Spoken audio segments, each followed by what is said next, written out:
টক্কাপুল থেকে রামপুর রাস্তায় কয়েক গাড়ি ইটের খোয়ার অভাবে গাড়ি চলাচল সম্পূর্ণ বন্ধ।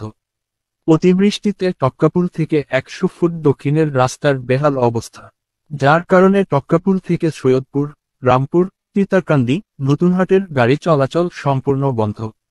এদিকের গাড়িগুলা বর্তমানে বসুরহাটের উপর দিয়ে দাসের হাটের হয়ে যাতায়াত করতে হয়। এতে করে সাধারণ মানুষের গাড়ি ভাড়া দ্বিগুণ দিতে হয় এবং দীর্ঘ সময় গাড়ির জন্য অপেক্ষা করতে হয়।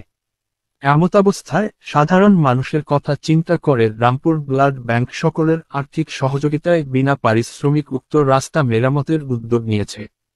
সমাজের যারা বৃত্তশালী আছেন সাধারণ মানুষের স্বার্থে আপনাদের সহযোগিতা কামনা করি। সহযোগিতা পাঠানোর মাধ্যম মিনহাজুল আবদিন, সাবেক সভাপতি, রামপুর ব্লাড ব্যাংক। বিকাশ 01834804613। আচ্ছা ইমাম ভাই, আচ্ছা কথা কোন পরে বাড়ি কথা কোন এই কথা যে অবস্থায় কত লোক কষ্ট করতেছে এই জায়গা কারণ এই রাস্তার কারণ আপনার কি সমস্যা হয়? আঙ্গ সমস্যা কি আমাদের সমস্যা দেখা যাচ্ছে এখান দিয়ে আমরা তাই যে পানিত নামি যান পানিত নামি কথা কোন।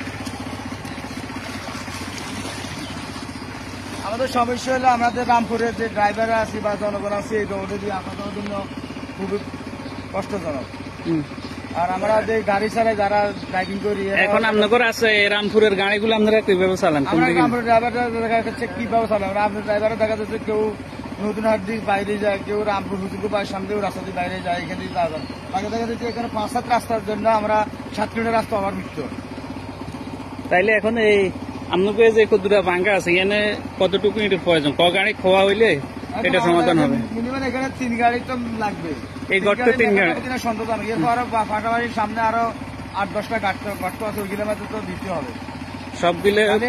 পুরাটা ৫ গাড়ি মানে মিনিমাম লাগবে। 5 গাড়ি মানে রাস্তাটার মধ্যে চলাচল করার জন্য কোনো উপযোগী 5 গাড়ি খোয়া হইলে মোটামুটি ইয়েটা সমাধান হয়।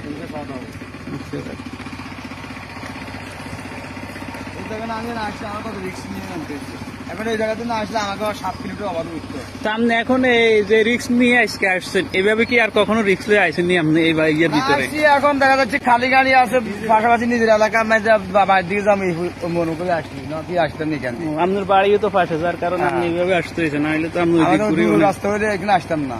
অন্তত বাড়ি এসে কাছে এখানে একটা চিন্তা ভাবনা আঁকিলে একটা লোকে সহযোগিতা করবো, পারাপার করতে পারি মেয়ে ব্যবস্থা আছে হিসেবে আসি এখানে। আচ্ছা যাই হোক, আলহামদুলিল্লাহ আমরা চেষ্টা করতেছি, আমরা ইনশাল্লাহ এই গর্ত মেরামতের আমরা উদ্যোগ নিতেছি। দেখা যাক আল্লাহ পাক কি করে। সবাই যদি আমাদের সাথে সহযোগী হন তাহলে ইনশাল্লাহ আমরা সাকসেস হব এই গর্ত সমাধানে।